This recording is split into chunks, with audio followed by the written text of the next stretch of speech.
ஆத்ம நமஸ்தே to all. இந்த tarot ரீடிங்கில் உங்கள் நபருடைய மனம் மாறுமா? ரொம்ப நாளாக நீங்கள் விட்ட கண்ணீருக்கு பலன் கிடைக்குமா?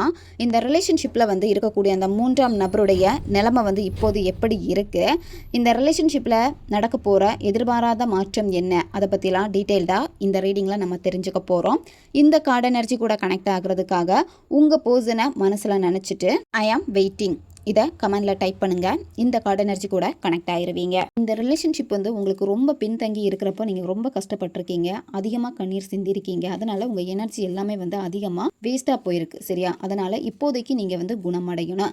இப்போ நீங்கள் உங்களை தான் அதிகமாக ஃபோக்கஸ் பண்ணணும். ஏன்னா இந்த இடத்துல உங்களுடைய மனமும் சரி உடலும் சரி பழைய காயங்களில் இருந்து இன்னுமே ஆறாமல் இருக்குது. அந்த பழைய மன அழுத்தத்தில் இருந்து பழைய மன அதிர்ச்சியில் இருந்து கண்டிப்பாக நீங்கள் வெளியே வரணும். நீங்கள் கொஞ்சம் கவனமாக இருக்கணும். சரியா? மூன்றாம் நபர் உங்ககிட்ட பேசுவாங்க. பேசுகிறப்ப மூன்றாம் நபர் சொல்லக்கூடிய வார்த்தைகளை எதையுமே நீங்கள் நம்பாதீங்க. அவங்க ஏதாவது சொல்லி திரும்பவும் என்ன பண்ணுவாங்கன்னா உங்களை ஏமாற்றுவாங்க.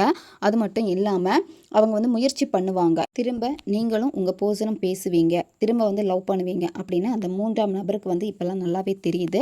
அதனால் மூன்றாம் நபர் தேவையில்லாமல் உங்ககிட்ட ஏதாவது பிரச்சனை பண்ணுறதுக்காக வருவாங்க. இந்த இடத்துல கொஞ்சம் நீங்கள் அமைதியாக விலகி போகணும். நீங்கள் கொஞ்சம் பாசிட்டிவாக இருக்க முயற்சி பண்ணீங்க அப்படின்னா இப்போ எடுக்கக்கூடிய சின்ன முயற்சி எதிர்காலத்தில் பெரிய ஒரு பலனை தரப்போகுது. பழைய நண்பர்கள், ஸ்கூல் அல்லது காலேஜ் படிக்கிறப்போ பழைய நண்பர்கள் இருக்காங்க அப்படின்னா ரொம்ப நாள் அவங்கள பார்க்கணும்னு நினச்சிருப்பீங்க.